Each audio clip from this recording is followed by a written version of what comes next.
Good morning everyone. In this lecture video today I will discuss the topic staff development program. So first of all I will introduce the topic that what is staff development.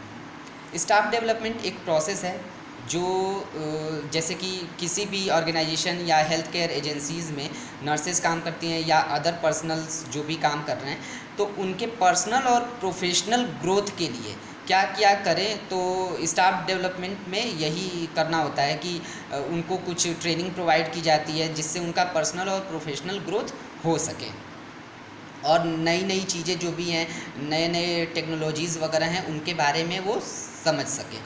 Now I will define the topic. Staff development includes all training and education undertaken by an employer to improve the occupational and personal knowledge, skills and attitudes of employment.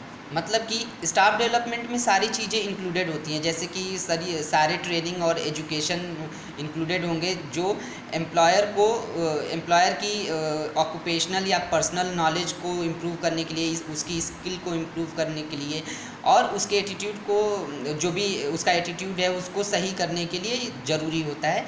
उसमें staff development में ये सारी चीज़ें आती हैं, वो सारे training और एजुकेशन आते हैं.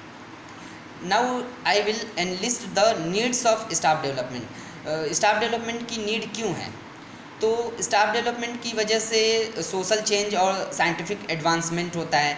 इसके अलावा जो मेडिकल साइंस में जो भी नई नई टेक्नोलॉजीज़ वगैरह हैं, तो उनको समझने में भी मदद मिलती है. इसके अलावा हमें नर्सेज जो भी हैं, तो उनको अपना स्किल हुआ, उनका नॉलेज हुआ, उनका एटीट्यूड हुआ, उनको अपनी वैल्यू समझना या आइडियल्स वगैरह हैं, तो उनको इन्हेंस करने में मदद मिलती है. उनको ऐसा चांस मिलता है कि वो अपने नॉलेज स्किल को बढ़ा सकें.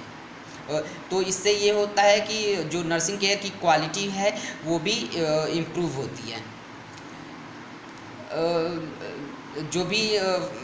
जो भी टेक्नोलॉजीज़ वगैरह हैं, फास्ट चेंजिंग टेक्नोलॉजीज़ वगैरह हैं, उनको समझ सकते हैं. ऑर्गेनाइजेशन की ग्रोथ होती है. स्टाफ डेवलपमेंट से एम्प्लॉयज़ जो हैं वो मोटिवेट होते हैं और एम्प्लॉय लॉयलिटी जो होती है वो प्रमोट होती है. इसलिए स्टाफ डेवलपमेंट से प्रोडक्टिविटी जो है वो इंक्रीज़ होती है और जो क्वालिटी ऑफ वर्क है वो भी इंक्रीज़ होता है. Now I will discuss about goals ये हैं कि असिस्ट ईच एम्प्लॉय. मतलब यहाँ पे एम्प्लॉय कहने का मतलब है नर्स. तो हर नर्स को असिस्ट करता है कि वो अपने परफॉर्मेंस को इम्प्रूव करे.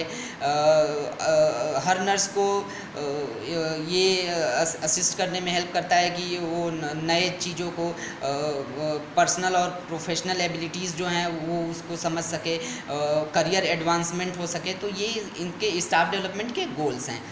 अब हम बात करते हैं कि ऑब्जेक्टिव्स क्या क्या हैं.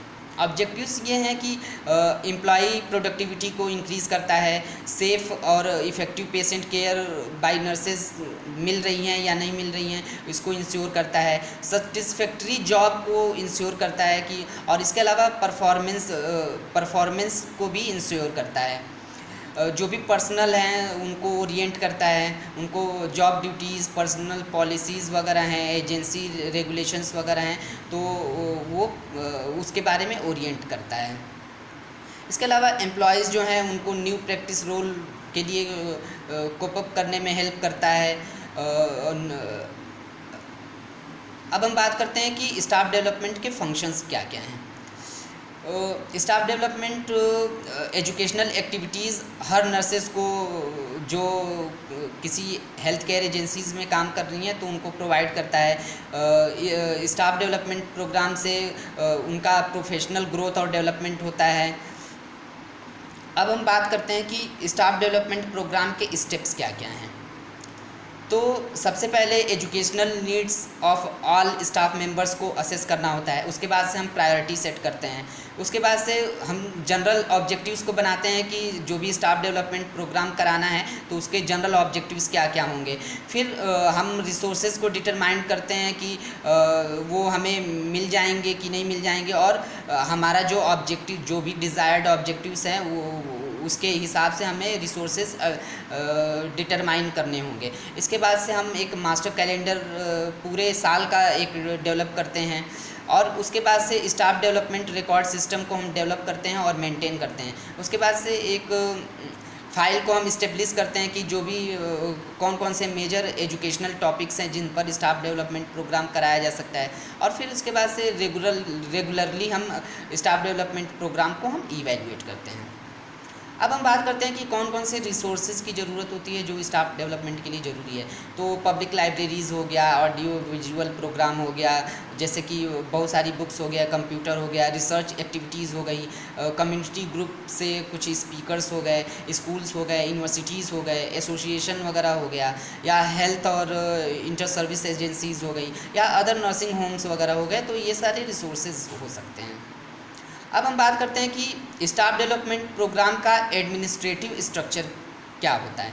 तो एडमिनिस्ट्रेटिव स्ट्रक्चर में के लिए मतलब उसमें स्टाफ डेवलपमेंट प्रोग्राम के लिए उसकी पॉलिसी होगी, प्रैक्टिस होगी, स्टैंडर्ड्स नर्सिंग के क्या हैं और अदर हेल्थ प्रोफेशनल्स हैं तो उनके स्टैंडर्ड्स क्या हैं, ह्यूमन और मटेरियल रिसोर्सेज क्या क्या होंगे, फिजिकल फैसिलिटीज़ क्या होंगी, फाइनेंशियल रिसोर्सेज क्या होंगे। तो ये सब इसमें डेवलप करना होता है। अब हम बात करते हैं कि टाइप्स ऑफ स्टाफ डेवलपमेंट क्या क्या हैं। तो स्टाफ डेवलपमेंट के लिए हम इंडक्शन ट्रेनिंग कर सकते हैं, जॉब ओरिएंटेशन कर सकते हैं, इन सर्विस एजुकेशन कर सकते हैं, कंटिन्यूइंग एजुकेशन हम कर सकते हैं। इन टाइप्स के बारे में हम आगे के वीडियोज़ में पढ़ेंगे।